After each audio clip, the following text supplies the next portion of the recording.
To what's the word? Today we got when signing to a rapper kills you. I never heard of this, you know what I'm saying? But hey, if you know a little bit about the industry, you know shit be going on behind the scenes, you know what I'm saying? But without further ado, let's get straight into it.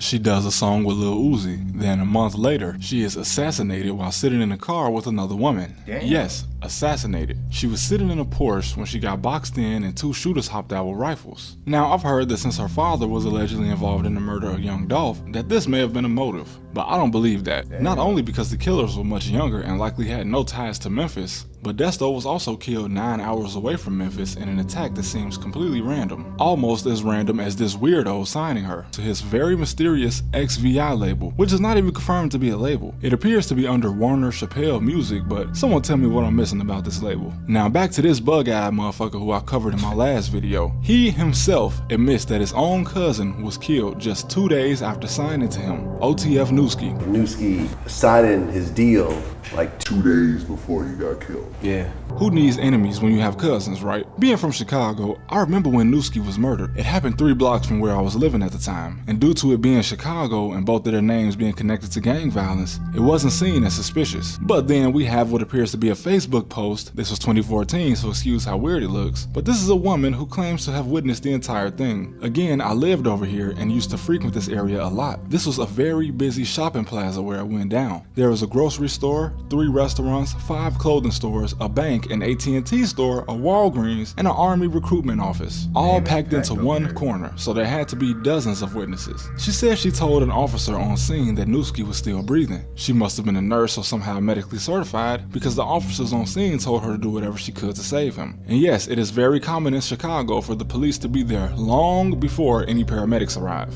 But then, an officer from a department so unknown that literally living my whole life in Chicago, Illinois, I've never even heard of them until doing my research for this video. She says an AA officer interrupted her and told her not to touch the crime scene. When she argued that the man had a pulse and could be saved, an officer on scene begged that she be able to help him. But this AA officer threatened to provide her credentials and once again advised the woman not to touch him, and that it didn't matter anyway. And it seems that once these credentials were brought up, the police no longer had any say-so. An AA officer in Illinois is an officer of the Illinois Department of Human Services, the government agency in Illinois responsible for things like community care, substance abuse, disability, and child care for Illinois residents living in poverty. But in the midst of this back and forth between the woman and the officer, Newski's heart stopped, allegedly. How fucking weird. Now, an Illinois government agency is probably one of the shadiest organizations that you could possibly imagine. And if you don't know, Illinois is constantly ranked as one of the most corrupt states in the country, and Chicago, the home of most of these agencies, is consistently ranked the most corrupt city in the country. And yes, this story is obscure and hard to source, other than the initial reports that came out the week of the murder, but there would have been no reason I can think of to bring this random government agency into the story if it was a lie.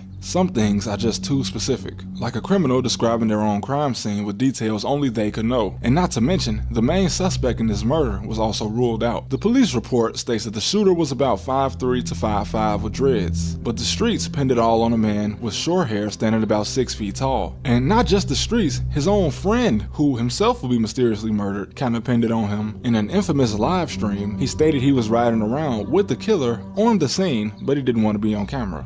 I'm with the nigga that did. He don't want to be on camera though. And this guy is heavily alluded to have been 051 Melly, a guy so notorious in Chicago that there are entire articles and hour-long documentaries about him, even though he never made a song or did anything besides have a vicious reputation in the streets. Now, the streets of Chicago have pinned a murder on. This man got famous off killing people, bro. Like, he ain't get famous off his talent, off music. He got famous off killing people. That's great.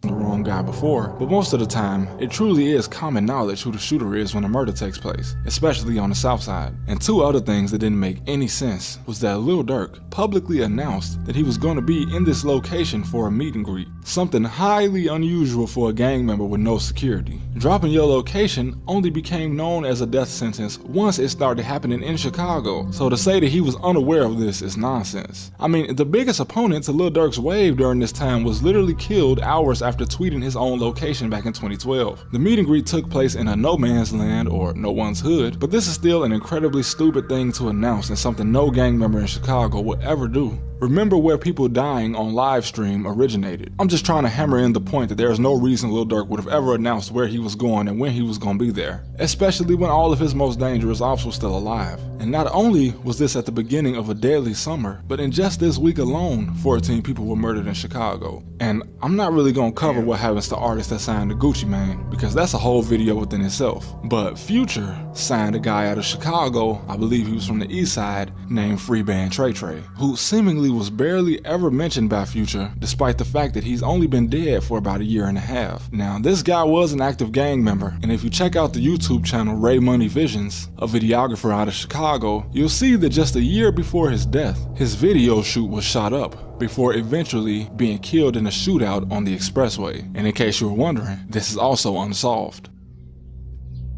Damn, that's crazy on the expressway. Hey, if you followed the video, like, comment, subscribe, and I'm gone.